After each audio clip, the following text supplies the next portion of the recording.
Ready பண்ணிட்டு இருக்கேன். So onion 3 எடுத்து வச்சுக்கிட்டேன், தக்காளி எல்லாத்தையும் போட்டு இப்போ அரைச்சி எடுத்துட்டு வரலாம்.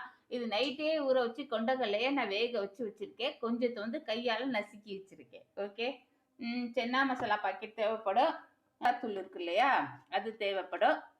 வழக்கமாக பட்டை கிராம்பு தேவைப்படும். இஞ்சி போட்டு பேஸ்ட்டு நமக்கு தேவைப்படும். ஓகே. இப்போ நம்ம செய்ய ரெடி ஆகிடலாம். இதை போய் அரைச்சி எடுத்துகிட்டு வந்துடுறேன். ஃபஸ்ட்டு இது மிக்ஸி ஜாரில் போட்டு அரைச்சி எடுத்துகிட்டு வந்துடுறேன்.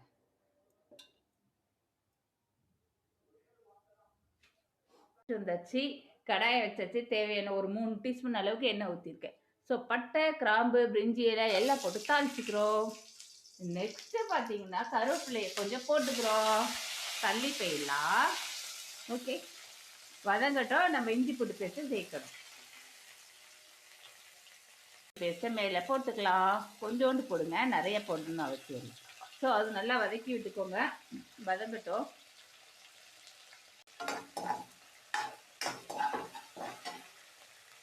போட்ட இஞ்சி பூண்டு பேஸ்ட் நல்லா வெந்துச்சு. இந்த தக்காளி பேஸ்ட் இருக்குல்ல, தக்காளி வெங்காயம், அதை போட்டு நல்லா 1 நிமிஷம் வரைக்கும் நல்லா வதக்கிக்கணும். வதங்கட்டும். ஓகே.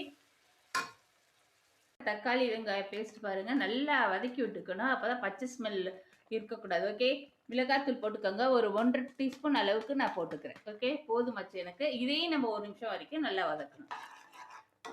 ஒவ்வொரு நிமிஷம் நல்லா வதக்க விட்டுட்டு நம்ம ஒன்று ஒன்றா சேர்க்கணும்.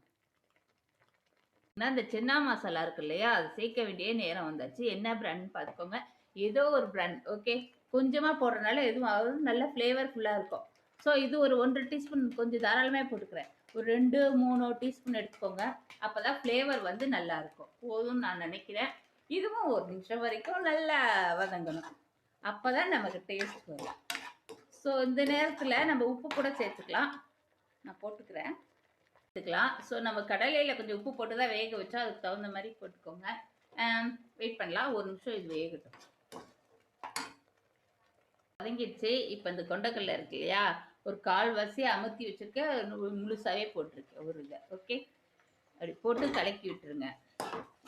ஸோ இதுவும் பார்த்தீங்கன்னா நல்லா கொதிச்சு வரணும். நல்லா கலக்கி விட்டு தண்ணி இருக்கு இல்லையா, அது தேவையான அளவு கொஞ்சமாக ஊற்றிக்கோங்க. நமக்கு சென்னா மசாலா தானே வேணும், அதுக்கு தகுந்த மாதிரி கிரேவி மாதிரி வர மாதிரி வச்சுக்கோங்க. கொதிக்கட்டும், நான் காமிக்கிறேன்.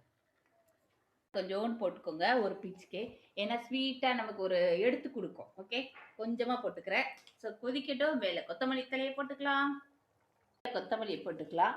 இது மாதிரி ஷார்ப்பரில் ஆனியன் கொஞ்சமாக கட் பண்ணி எடுத்துருக்கேன் பொடிசா, அதையும் போட்டுக்கோங்க. சூப்பரான சென்னா மசாலா நமக்கு ரெடி ஆயிடுச்சு. கண்டிப்பாக ட்ரை பண்ணுங்கள். இது சாப்பிட்றதுக்கு நல்லா இருக்கும். பாய்.